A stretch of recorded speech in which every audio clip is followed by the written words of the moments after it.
kuko uko ari Uhoraho agize ati imyaka 70 niyarangira muri Babuloni nzobagendera mbashyize ku ijambo ryanje ryiza bagarukane aha hantu kuko nzi ivyiyumviro mbiyumvira ko ni jewe Uhoraho mbivuze kuko ari ivyiyumviro vy'amahoro atari ivy'ivyago kugira ngo mbahe ivyizigiro vyo mw'iherezo ryanyu kandi muzonyambaza muzoza munsenge nanje nzobumva muzondondera kandi muzombona nimwandondeza umutima wanyu wose. Yesu nahabwe icubahiro. Iki ni igihe Abisirayeli bari barambukanywe baja i Babuloni bagenda mu kinyago. Hanyuma rero niho rero bashikwako n'iri jambo Imana icisha mu mukozi wa Yeremiya iravuga ngo kuko nzi ivyiyumviro mbiyumvira ko ni jewe Uhoraho mbivuze ko ari ivyiyumviro vy'amahoro atari ivy'ivyago kugira ngo mbahe ivyizigiro vy'umwiherezo ryanyu kandi muzonyambaza muzoza munsenge nanje nzobumva. Yesu nahabwe icubahiro. Tugiye kuvugana ijambo ry'Imana rijanye n'urukundo rw'Imana. Urukundo rw'Imana ni rurerure cane. Iyo umuntu ari mu kinyago, iyo umuntu ari mu gihugu kitari iciwe ntagira amahoro. Bari bafise agahinda kuko ntibari bamerewe neza namba kuko bari bajanwa n'inyagano, ariko Imana kuko urukundo rwayo irabasezeranira irababwira ati naho mubiyo naho bimeze uko naho muri mu bibazo ndi kumwe namwe nzobatabara nzobakiza nzobakura muri ico kinyago igihe kigeze iyo myaka irangiye nzobakurayo hama namwe muzoza munsenge mushime izina ryanje.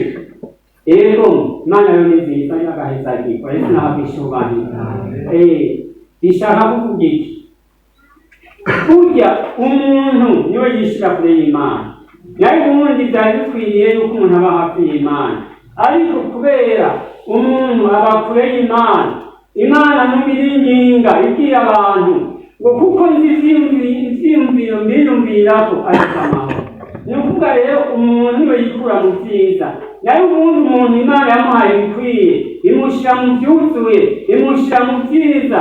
Hanyuma rero ikibabaje umuntu acaba kure y'Imana akikumira akaja kure y'Imana, ariko naho uja kure y'Imana Imana iringinga ivuga ngo garuka rero umuntu ngo kuko nzi ivyiyumviro mbiyumvira ko ari ivy'amahoro. Yesu nahabwe icubahiro.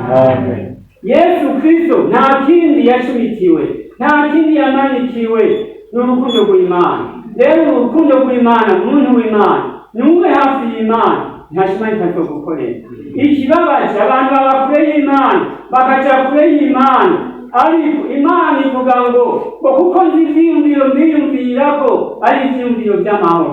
Rero umuntu yakwiye kuvuga ko hafi y'Imana akaba mu bwiza bw'Imana akayisenga atuje ashima Imana kuko nta kiza na kimwe Imana izogenda yima abantu bagenda batunganye. Yesu nahabwe icubahiro. Turabe Zaburi 9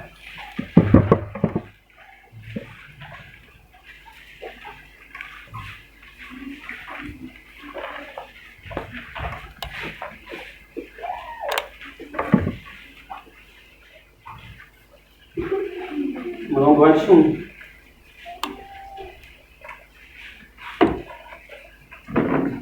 Avuga ngo kandi abazi izina ryawe bazokwizigira kuko wewe Uhoraho udahemukira abakurondera. Uhoraho aba i Siyoni umuririmbire ishimwe, mukwize mu mahanga ibikorwa vyiwe kuko uhora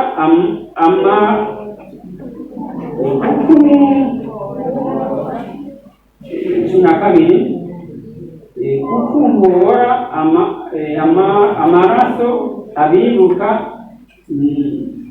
ntiyibagira ugutakamba kw'abaciye bugufi. Yesu nahabwa icyubahiro. Amen. ngo kandi ngo abazi izina ryawe bazokwizigira, kuko Imana ikunda umwana w'umuntu. natwe ishyari ridukwiye twari dukwiye kuyizigira, uko bukeye uko bwinshi ukayizigira, byaguma byakoroha ukayizigira. Yesu naduhezagire cyane. mu kanwa kacu hakaba amazaburi, amatazirano, ishimwe ry'indirimbo, umuntu akama muri ibyo ashima Imana, aruhutse ibikorwa akaba ahantu gutazira Imana, aruhutse ibikorwa akaba ahantu gusenga Imana, kuko iyi Imana yacu yamitwiyumvira ko iby'amahoro. natwe rero dukwiye kwama uko bukeye uko bwije turondera iby'amahoro. Yesu naduhezagire cyane. amajambo arumvye ntakabe mu kanwa kacu, amajambo atagira ikimazi ntakabe mu kanwa kacu, ariko ikidukwiriye n'iri jambo ngo kandi abazi izina ryawe bazokwizigira, kuko we Uhoraho ndabimukira abakurondera. umuntu rero akwiye kwanga kurondera Imana. iki si igihe cyo kurya no kunywa, ariko n'igihe cyo kurondera Imana. umuntu akayirondera uko bukeye uko bwije, akama yishima, akama yitazira, kuko nawe yadukunze urukundo rw'akamaro rwo rushengero ry'Imana. Yesu Kristo naduhezagire cyane. Uhoraho aba i Siyoni, mumuririmbire ishimwe, mugwize mu mahanga ibikorwa vyiwe. Icyari kidukwiriye n'iki? ni ukubwira abantu abaremwe ubutumwa bwiza, tukabereka ingeso zacu nziza, bigatuma Imana ibagendera ku munsi bagendeye. bivuye hehe? bivuye kuri wowe nanje. hanyuma rero ishengero ry'Imana naryo rikaguma ryongerekana uko bukeye uko bwije, kuko nta kindi Imana itugomba ni ukuyigororokera, nta kindi Imana itugombako ni ukwezwa no gutunganya, nta kindi Imana itugombako ni uko bukeye uko bwije yama iturondera kugira amahoro. natwe rero tugasha tuba amahoro, tugasha tugirira neza abandi bose, tukaba abanyamahoro nk'uko nayo ari yera kandi ari nyamahoro. Yesu naduhezagire cyane. Haleluya. Amen. reka turabe umurongo umwe duce turangiza nk'abantu dusenga Imana. dusome muri Yesaya 4:14. amace dusenga Imana. Yesaya 49 umurongo wa 14. dusome. ariko Siyoni ho ntaravuga, hati Uhoraho yarameze, umwami Imana yaranyibagiye. mbega umugore yokwibagira umwana akiri kw'ibere, ngo yoye kugirira akagongwe ubura bwiwe? ni koko abo bashobora kwibagira, ariko jewe sinoshobora kukwibagira. gushushanyije mu biganza byanje, inzitiro zawe ndazihoza kw'amaso. Yesu nahabwa icyubahiro. ubwoko bw'Imana buri mu kinyago, hari hageze aho bihebura, hari hageze aho bavuga ngo Uhoraho yatwibagiye, ariko Uhoraho ntiyibagira abayo. Yesu naduhezagire cyane. Uhoraho ntiyibagira abayo. oya, umuntu niwe yibagira, umuntu akibagira Imana, umuntu akaba kure y'Imana. ariko ibyo birashoboka ko umuntu yokwibagira uruhinja yabyaye, ngo ariko Imana yacu ntitwibagiye. iduhoza ku nyunga zayo, iduhoza ko ukugira neza kwayo kwinshi. Yesu nahabwa icyubahiro. wewe mushushanyije mu biganza byanje, inzitiro zawe ndazihoza kw'amaso. Yesu naduhezagire cyane.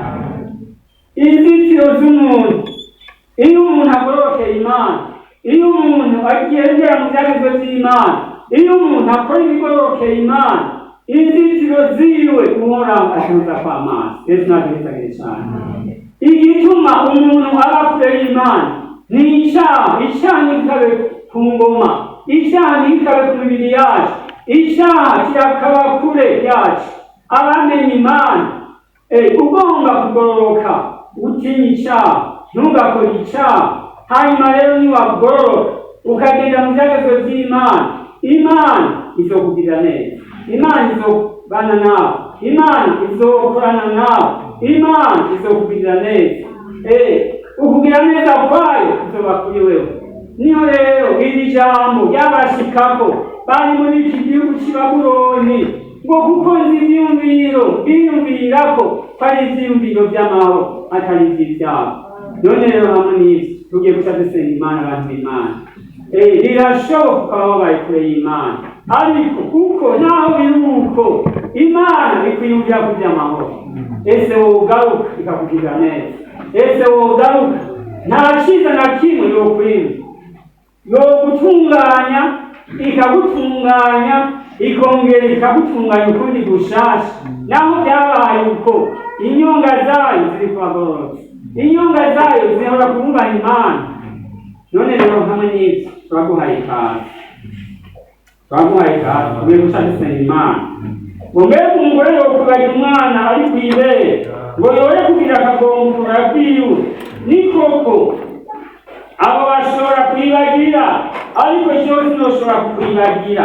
Dushushanyije mu biganza vyanje, inzitiro zanje zihora amaso. Ni koko abo bashobora kukwibagira, bakibagira kuko n'abana b'abantu, ariko iyi Imana yacu ni Imana y'imbabazi, ni Imana igira ikigongwe cinshi, ntaco biriko. Urahawe kaze.